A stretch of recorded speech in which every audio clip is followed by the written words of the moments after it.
మంచిది ప్రియులారా, దేవుని వాక్యంలోనికి వెళ్దాము. తెస్సలోనికైలకు రాసిన మొదటి పత్రిక 3వ అధ్యాయము 5వ వచనాన్ని మనం చూసినప్పుడు, ఇందుచేత నేనును ఇకను సహింపజాలక శోధకుడు మిమ్మును ఒకవేళ శోధించునేమో అనియు, మా ప్రయాసం పోయనేమో అనియు మీ విశ్వాసమును తెలుసుకొనవలెనని అతన్ని పంపితిని. ఇక్కడ మనము నేటిదిన మనం నేర్చుకోబోయే అంశాన్ని మనం చూసినప్పుడు, సంఘం యొక్క క్షేమం కొరకైన ఆవేదన. క్రీస్తు సంఘము యొక్క క్షేమం కొరకైన ఆవేదన. మరి మొదటి నుంచి చూద్దాం. కాబట్టి సహింపజాలక ఎథెన్సులో మేమంటిగానైనను ఉండుట మంచిదని ఎంచి, ఈ శ్రమల వలన ఎవడునూ కదిలింపబడకుండునట్లు మిమ్మను స్థిరపరచుటకును, మీ విశ్వాస విషయమై మిమ్మను హెచ్చరించుటకును, మన సహోదరుడును క్రీస్తు స్వార్థ విషయములలో దేవుని పరిచారకుడునైన తిమోతిని పంపితిమి. మేము మీ యొద్ద ఉన్నప్పుడు మనము శ్రమను అనుభవింపవలసి ఉన్నదని మీతో ముందుగా చెప్పితిమి కదా. అలాగే జరిగినది. ఇది మీకును తెలియను. అట్టి శ్రమలను అనుభవించుటకు మనము నియమింపబడిన వారమని మీరెరుగుదురు. ఇందుచేత నేనును ఇక సహింపజాలక శోధకుడు మిమ్మును ఒకవేళ శోధించునేమో అనియు, మా ప్రయాసం వ్యర్థమైపోయేనేమో అనియు మీ విశ్వాసం తెలుసుకొనవలెనని అతన్ని పంపితిని. తిమోతియు ఇప్పుడు మీ యొద్ద నుండి మా యొద్దకు వచ్చి, మేము మిమ్మల్ని ఎలాగూ చూడనపేక్షించుచున్నామో అలాగే మీరును మమ్మను చూడనపేక్షించుచు ఎల్లప్పుడూ మమ్మను ప్రేమతో జ్ఞాపకం చేసుకొనుచున్నారని మీ విశ్వాసమును గురించి, మీ ప్రేమను గురించి సంతోషకరమైన సమాచారం మాకు తెచ్చెను. అందుచేత సహోదరులారా, మా ఇబ్బంది అంతటిలోను, శ్రమ అంతటిలోను మీ విశ్వాసము చూచి మీ విషయంలో ఆదరణ పొందితిమి. ఏలయనగా మీరు ప్రభువునందు స్థిరముగా నిలిచితిరా. మేమును బ్రతికినట్టే మేము మీ ముఖము చూచి మీ విశ్వాసములో ఉన్న లోపమును తీర్చున్నట్లు అనుగ్రహించుమని రాత్రింబగలు అత్యధికంగా దేవుని వేడుకొనుచుండగా, మన దేవుని ఎదుట మిమ్మును బట్టి మేము పొందుచున్న యావత్తు ఆనందము నిమిత్తము దేవునికి తగినట్టుగా కృతజ్ఞతాస్తుతులు ఎలాగూ చెల్లింపగలం.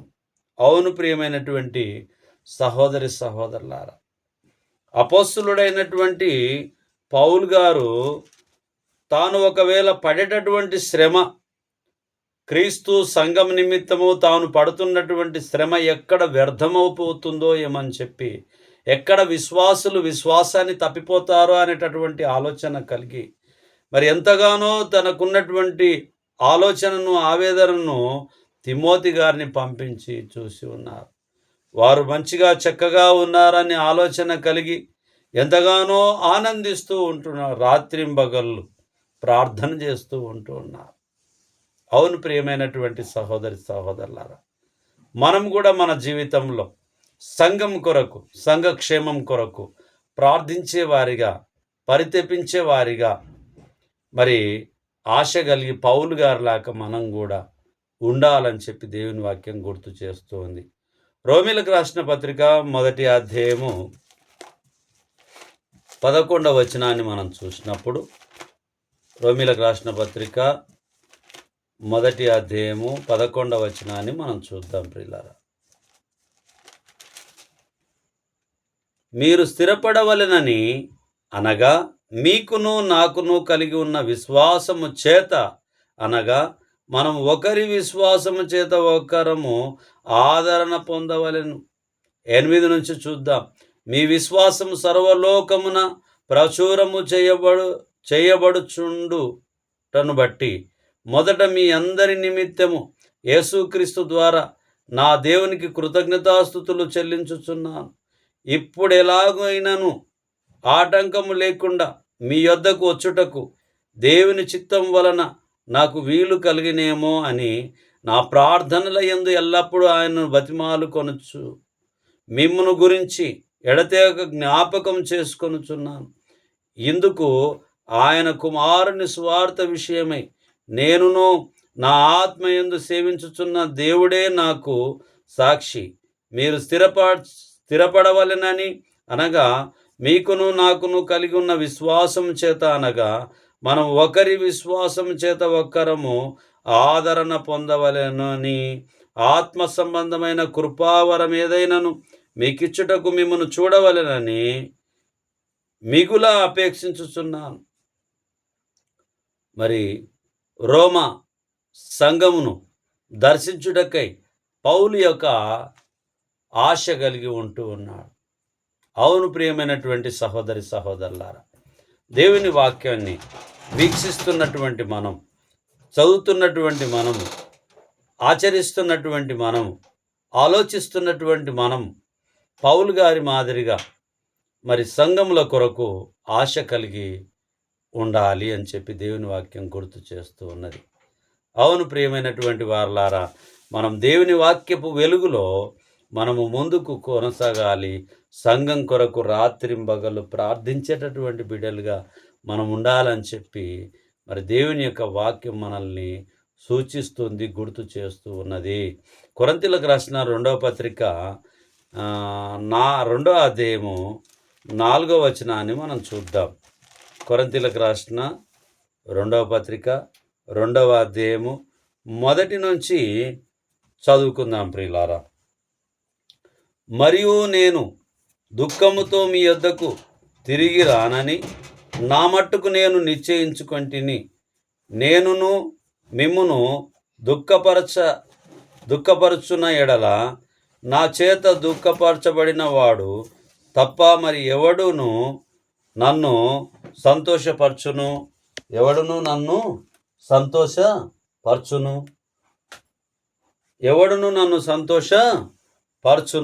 అని చెప్పి పౌలు గారు గుర్తు చేస్తూ ఉన్నారు. నేను మిమ్మల్ని దుఃఖపరచున ఎడల నా చేత దుఃఖపరచబడిన వాడు తప్ప మరి ఎవడును నన్ను సంతోషపరచును. నేను వచ్చినప్పుడు ఎవరి వలన నేను సంతోషం పొందతగినదో వారి వలన నాకు దుఃఖము కలగకుండవలెనని ఈ సంగతి మీకు రాసి తిని, మరియు నా సంతోషము మీ అందరి సంతోషమే అని మీ అందరి యందు నమ్మకము కలిగి ఇలాగు రాసి తిని, మీకు దుఃఖము కలగవలెనని కాదు గాని మీ ఎడల నాకు కలిగి ఉన్న అత్యధికమైన ప్రేమను మీరు తెలుసుకొనవలెనని నిండు శ్రమతో మనోవేదనతోను ఎంతో కన్నీరు విడుచుచు మీకు రాసి తిని. మొదటి ఉత్తరం యొక్క ఉద్దేశాన్ని తాను గుర్తు చేస్తూ ఉంటూ ఉన్నాడు. మరి సంఘక్షేమం కొరకైనటువంటి ఆసక్తి పౌలు గారికి ఉంటూ ఉన్నది. పౌలు గారు తాను వ్యక్తిగత విషయాలు ఎవరి కొరకు ఆలోచన చేయడం లేదు, ఎవరి గురించి వ్యక్తిగత విషయాలను ఆలోచన చేయడం లేదు, ఎవరి గురించి వ్యక్తిగతమైనటువంటి విషయాలను అడగడం లేదు. ఆత్మ సంబంధమైనటువంటి విషయాలను మాత్రమే ఆయన కోరుతూ ఉన్నాడు, అడుగుతూ ఉంటూ ఉన్నాడు. అలాగనే కొరింథీయులకు రాసిన 2వ పత్రిక 11వ అధ్యాయము 3వ వచనాన్ని మనం చూస్తే, కొరింథీయులకు రాసిన 2వ పత్రిక 11వ అధ్యాయము 3వ వచనాన్ని మనం చూసినప్పుడు 11:3 సర్పము తన కుయుక్తు చేత హవ్వను మోసపరిచినట్లు మీ మనస్సులను చెరపబడి క్రీస్తు ఎడలనున్న సరళత నుండి పవిత్రత నుండి ఎట్లైనను తొలగిపోవునేమో అని భయపడుచున్నాను. ఏలయనగా వచ్చిన వాడెవడైనను మేము ప్రకటింపని మరి యొక్క యేసును ప్రకటించినను, లేక మీరు పొందిన మరి యొక్క ఆత్మను మీరు పొందినను, మీరు అంగీకరింపని మరి యొక్క సువార్త మీరు అంగీకరించినను, మీరు వానిని గురించి సహించుట యుక్తమే. నేనైతే మిక్కిలి శ్రేష్ఠులైన ఈ అపోస్తుల కంటే లెష్ లేష మాత్రమును తక్కువ వాడను కానని తలంచుకొనుచున్నాను. మరి పౌలు గారు చెప్తూ ఉన్నారు ఏమిటి అని అంటే, ఒకవేళ మీ విశ్వాసం, మీరు ఈ సువార్త కాకుండా మరొక సువార్త, మేము ప్రకటించినటువంటి సువార్త కాకుండా మరొకటి మీరు ఒకవేళ అంగీకరిస్తే, మరి అది దేవుని చిత్తము కాదు అని పౌలు తమ అపోస్తులత్వమును నిరూపించుట గురించి, శోధనలు, అలాగనే దీన మనసు గురించి, దొంగ బోధకుల గురించి మరి యొక్క కొరింథీయులకు రాసిన పత్రికలో రాయబడి ఉంటూ ఉన్నది. ప్రియులారా, మనమందరం ఆలోచన చేయాల్సింది ఏంటంటే, వాక్యపు వెలుగులో దేవుని చిత్తంలో మనం ముందుకు కొనసాగాలని చెప్పి దేవుని వాక్యము తెలియపరచబడుతూ ఉంటూ ఉన్నది. అంతేకాకుండా 29వ వచనాన్ని కూడా మనం చూద్దాం. ప్రియులారా, ఎవడైనను బలహీనుడాయన, నేనును బలహీనుడను కానా, ఎవడైనను తొట్రుపడేనా, నాకును మాట కలగదా, అతిశయపడవలసి ఉంటే నేను నా బలహీనత విషయమైన సంగతులను గురించి అతిశయపడుదును. నేను అబద్ధమాడుట లేదని నిరంతరం స్తుతింపబడుచున్న మన ప్రభువగు యేసు యొక్క తండ్రి అయిన దేవుడు ఎరుగును. దమస్కోలో అరెతే అను రాజు క్రింద ఉన్న అధిపతి నన్ను పట్టగోరి కావలి ఉంచి దమస్కీల పట్టణమును భద్రము చేసెను. అప్పుడు నేను కిటికీ గుండా గోడ మీద నుండి గంపలో దింపబడి అతని చేతిలో నుండి తప్పించుకొని పోతిని. అవును ప్రియమైనటువంటి వారలారా, ఎవడైనను బలహీనుడాయనా, నేనును బలహీనుడను కానా. ఎంత తగ్గింపు కలిగినటువంటి ఆలోచన కలిగి పౌలు గారు ఉంటూ ఉన్నారు. గలతి పత్రికకు వెళ్దాం ప్రియులారా, 4వ అధ్యాయము 19వ వచనాన్ని మనం చూద్దాం. గలతి 4:19.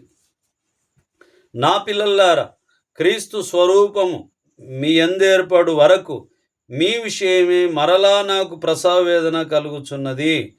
మిమ్మును గురించి ఎటు తోచక ఉన్నను, నేనిప్పుడు మీ మధ్యకు వచ్చి మరి ఒక విధముగా మీతో మాట్లాడగోరుచున్నాను.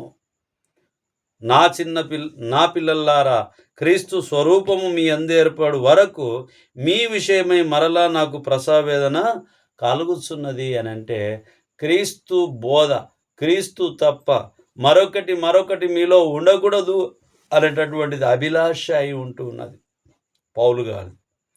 కొలసీలకు రాసిన పత్రిక 2వ అధ్యాయము, కొలసి పత్రిక 2వ అధ్యాయము 1వ వచనం. మీ కొరకును లవోదికయ వారి కొరకును శరీర రీతిగా నా ముఖము చూడ నీ వారందరి కొరకును నేనెంతగా పోరాడుచున్నానో మీరు తెలుసుకొనగోరుచున్నను.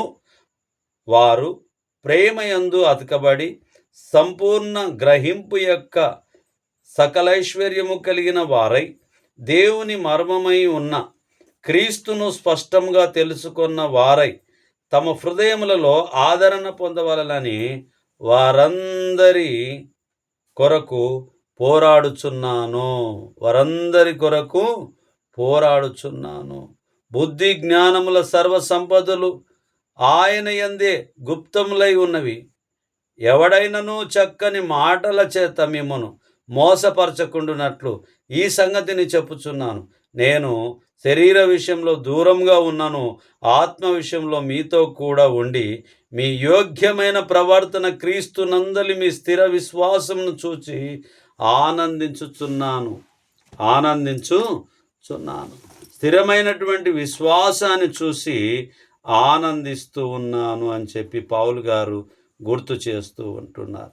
కాబట్టి ప్రియమైనటువంటి సహోదరులారా, సంఘం కొరకు, సంఘక్షేమం కొరకు పౌలు గారు లాగానే మనమందరం కూడా ఆశ కలిగి ఒకరి కొరకొకరు ప్రార్థన చేసుకునేవారుగా, ఒకరి కొరకొకరు మాట్లాడుకునేవారుగా, దేవుని చిత్త ప్రకారంగా మనం ముందుకు కొనసాగాలని, సంఘక్షేమం కొరకు అనుదినము అనుక్షణము ప్రార్థనలో మరి ప్రయాసపడాలి, జ్ఞాపకం చేసుకోవాలి, విజ్ఞాపములు చేయాలి, కన్నీళ్లు విడవాలని చెప్పి పౌలు గారు క్రీస్తు సంఘము కొరకు తాను పడ్డటువంటి ప్రయాసం వ్యర్థం కాకూడదని చెప్పి ఏ విధంగా అయితే గుర్తు చేస్తూ ఉన్నాడో మన జీవితంలో మనం అలాగునే ముందుకు కొనసాగుదాం. చిన్ని ప్రార్థన. సర్వ సృష్టికి కారణభూతుడైన మా ప్రియ పరలోకపు తండ్రి, మీ పరిశుద్ధమైన నామాన్ని బట్టి మీకు వందనములు చెల్లించుకుంటున్నాం. ఈ రాత్రి కాలమందు కొన్ని మాటల్ని ధ్యానించడానికి మీరు చూపిన కృపను బట్టి మీకు వందనములు చెల్లించుకుంటున్నాం నాయన. వాక్యాన్ని విని వీక్షిస్తూ ఆశ కలిగి వాటిని అభ్యసిస్తున్నటువంటి బిడ్డలందరినీ దీవించి ఆశీర్వదించుమని, మరి 344 మంది సబ్స్క్రైబ్ చేసుకొని నేటి దినాన 2 సబ్స్క్రైబ్ కొత్త వారు అయి ఉంటూ ఉన్నారు నాయన.